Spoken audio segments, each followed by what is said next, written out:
Okay, so fascia. How are you thinking about it? Yeah. Yeah, yeah, fascia. Fascia. How are you thinking about it these days? Because there was a bunch of stuff a few years ago. Tom Myers says he's over fascia. You're so over it was the quote that came up. A CNN reporter called me and was trying to do something on foam rolling, I believe. Yeah. And you do these interviews, and then the thing that comes out is so totally not what you said. I said foam rolling. You're unlikely to lengthen the iliotibial band or the plantar fascia by rolling it under your foot. Might feel good, might feel better, but you're not actually lengthening the fascia. That's what I said, and so that came out as Tom Myers says fascia can't change. I don't know if that's what you're. Yeah. What do you really think? I think that that's true. You are not going to significantly change the length of that part of your exosymbiotic skeleton of the extracellular matrix. However, that around the plantar fascia, on the upside, you have all the toe flexors attaching to it. That's why it's the plantar aponeurosis. On the underside, you have all that fat that's attached to it. You have those tendons coming through.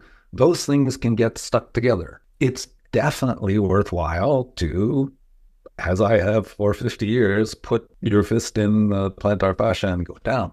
Just don't tell me you're lengthening it. We're doing something, but I think we're taking away the extra bits. And you don't see the extra bits in the anatomy books because they've all been cleaned away.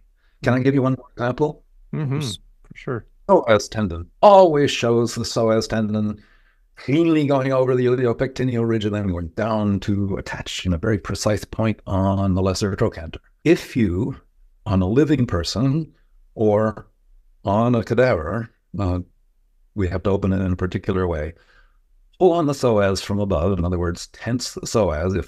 If I put my fingers in, coming in on the inside to the lesser trochanter and have my client lift their foot off the table so that the psoas is contracted, it's not a clean tendon that goes to the lesser trochanter.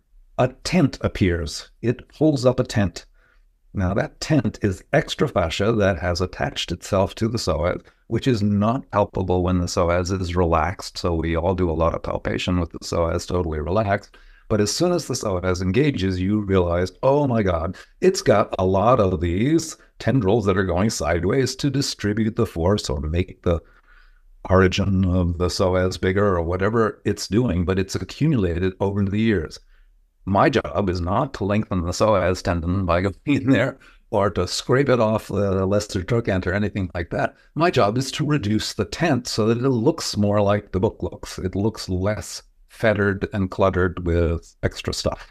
If I put my hands, here's another one. If I put my hands on the side of the neck and all I have to do is touch the scalenes and they're saying, my brachial plexus, that's not that my hands are in the wrong place. It's that the fascia is so tight around their scalenes that when you touch it anywhere, it pulls, the fascia is pulling through to the brachial plexus.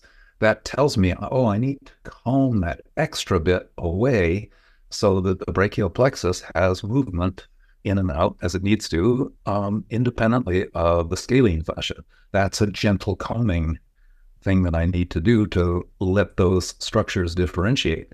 Then I can talk about integrating the function. Why did that happen? Oh, they have such a head forward posture. Maybe we can lift ribs 1 and 2 to make this change that we've made more sustainable for them. The part of fix it that I really would like to see more attention paid to in physio. And